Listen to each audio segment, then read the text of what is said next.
सभी प्रभु प्रेमियों को जय श्री कृष्णा, जय श्री राधे। आज की कहानी बहुत ही प्यारी है।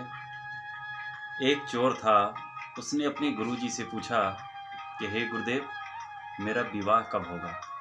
तो जो चोर के गुरु थे उन्होंने कहा कि तेरा तो विवाह होगा, लेकिन जिस दिन तेरा विवाह होगा उसके अगले दिन तुझे फांसी हो जाएगी, ऐसा लिखा है। चोर ने कहा गुरुदेव, तो फिर मैं विवाह नहीं करूँगा। बोले नहीं, लिखा तो ऐसा ही है। चोर ने सोचा मैं पूरे गलत काम जो करता हूँ सब बंद कर देता हूँ, तो जब गलत काम नहीं करूँगा तो मुझे फांसी क्यों होगी। तो उसने सारे गलत काम करने बंद कर दिए, चोरी छोड़ दी और शरीफ बन गया, कोई गलत काम नहीं करता है। एक दिन राजा की सवारी निकलती है। राजा की सवारी निकलती है तो ये रोड के किनारे बैठे हुए था और इसके गले में सोने की माला पड़ी हुई थी। तो राजा ने जब इसको देखा तो उस अपने सोने की माला को पहचान गया कि ये तो माला मेरी है, इसका मतलब यही चोर है जो मेरे राज्य में चोरी किया था। राजा ने इसे पकड़ने का आदेश दे दिया कि इसको पकड़ो।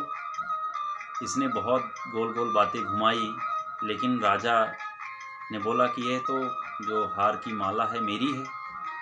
इसने लास्ट में बता ही दिया कि हाँ महाराज, मैंने आपके राज्य में और आपके महल में भी एक दिन चोरी की थी। राजा ने इसको पकड़ लिया और जो सैनिक थे राजा के, इसको बेड़ियों से जकड़ लिया और राजा ने कहा कि अगले दिन तुझे फांसी दी जाएगी। सैनिक ले गए, जेल में बंद कर दिए और पूछे तुम्हारी कोई आखिरी ख्वाहिश है। तो जो चोर था यह कहता कि मेरी एक ही आखिरी इच्छा है, मुझे जेल के अंदर नहीं, मुझे बाहर फांसी दी जाए, रात भर मैं बाहर रहूं, क्योंकि जेल में मेरा दम घुटता है, यही इच्छा है। राजा ने कहा ठीक है, इसे महल के बाहर खुली हवा में रख दो। तो एक पेड़ के नीचे यह बैठ गया, खुली हवा में रात भर बैठा रहा। तो वहीं पर एक स्त्री निकलती है, उसकी एक बेटी थी जो कि जवान हो चुकी थी।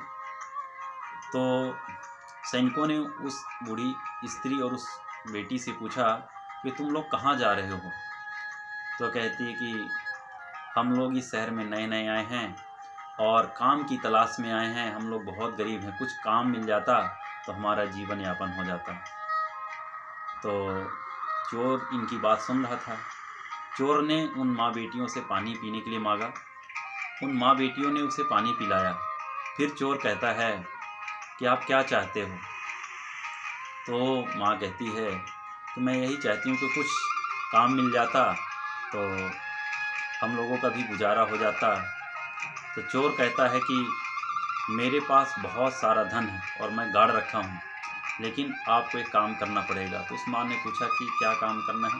बोले आप अपनी इस बेटी का विवाह मुझसे कर दो और मुझे कल फांसी हो जाएगी, तो आपको सारा धन मिल जाएगा और आपकी गरीबी भी दूर हो जाएगी।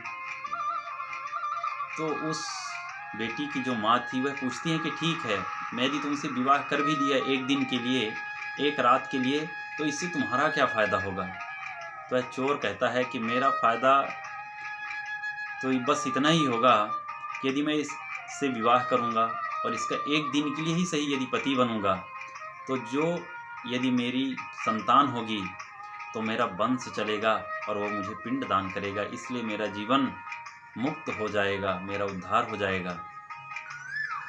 तो इस तरह से चोर जब कहता है तो जो माँ थी तैयार हो जाती है और इन दोनों का विवाह हो जाता है और संयोग से उसी रात में इन दोनों का मिलन होता है और वो जो लड़की थी गर्भवती हो जाती है। चोर ने सारा पता बता दिया था कि इस पेड़ के नीचे मैंने बहुत सारे धन रुपया पैसा गाड़ रखे हैं, वहाँ से ले लेना। उसके बाद चोर को फांसी हो जाती है और इधर आगे चल करके इसे एक पुत्र पैदा होता है जो कि अपने पिता को पिंड दान करता है और उसका जीवन मुक्त हो जाता है।